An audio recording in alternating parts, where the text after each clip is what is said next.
نے سکھایا ہے. لبرل لوگوں کے پاس غصے کو کنٹرول کرنے کا وہ موٹیویشنل اسپیکر تو ہیں, لیکن وہ صرف ہوائی باتیں ہیں ان کی. وہ بتاتے ہیں کہ کنٹرول کرنے سے یہ فائدہ ہوتا ہے, یہ وہ لوگ فرق پڑتا ہے, میں نہیں کہہ رہا کہ اس سے فرق نہیں پڑتا معاشرے میں, لیکن جاندار جو تحریک ہے نا, جو جاندار یعنی ایسی موٹیویشن ملے انسان کو کہ وہ عملی طور پر اس پہ آمادہ بھی ہو جائے, وہ صرف اسلام کے پاس ہے. دیکھو عبداللہ ابن مسعود رضی اللہ تعالیٰ عنہ ایک دفعہ اپنے غلام کو مار رہے تھے. ہمارے نبی صلی اللہ علیہ وسلم آئے, آپ نے دیکھ لیا, آپ نے فرمایا للہ اقدر منک علیک, للہ اقدر منک علیک, للہ اقدر منک علیہ منک. کیسے عجیب الفاظ ہیں, للہ اقدر علیک منک علیہ. اے ابن مسعود, تجھے اپنے غلام کی غلطی پر سزا دینے کی تجھے غلام پر جتنی قدرت ہے, اللہ کو اس سے زیادہ قدرت تجھ پر ہے.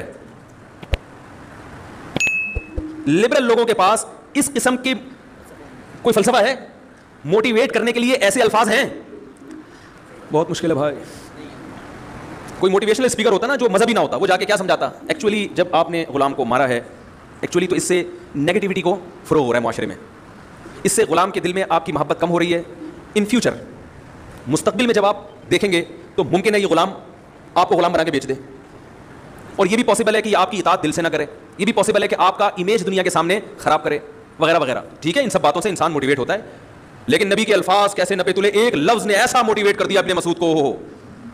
کہا ابن مسعود جتنی تجھے طاقت اس غلام پہ ہے نا, اللہ کو اس سے زیادہ طاقت تجھ پہ ہے. کیا مطلب, اس کی غلطی پر تو جتنی سزا اسے دے رہا ہے اس لیے کہ غلام ہے, یہ بھاگ نہیں سکتا, تو تیری غلطی پر اللہ اس سے زیادہ سزا دے سکتا ہے, اور اس میں تو بھاگنے کا چانس ہے, تیرے بھاگنے کا چانس نہیں ہے. ایسا موٹیویٹ کیا ابن مسعود کو. ابن مسعود تو وہی عرب کے جاہل معاشرے میں پیدا ہوئے تھے, لیکن آگ بھر دی. ابن مسعود نے فرمایا ہوا اتق لوجہ اللہ, یا رسول اللہ یہ اللہ کے لیے آزاد ہے. حالانکہ نبی نے آزاد کرنے کا حکم بس یہ کہا تھا احتیاط کرو, یہ بھی نہیں کہا تھا نہیں مارو. کیا ہو گیا بھائی, نبی نے یہ بھی نہیں کہا کہ اس پہ دوبارہ ہاتھ نہ اٹھانا, یہ بھی نہیں کہا. بھائی غلام میں بعض دفعہ ہاتھ اٹھانا پڑتا ہے, شرافت کا دور تھوڑی ہے.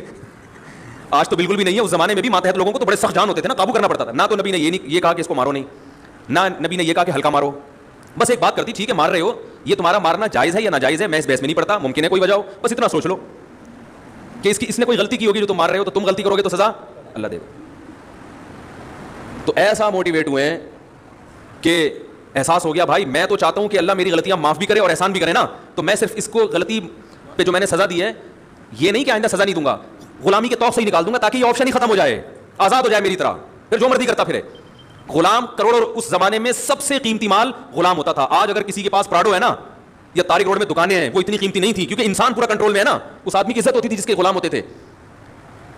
تو یہ موٹیویشن یہ لبرل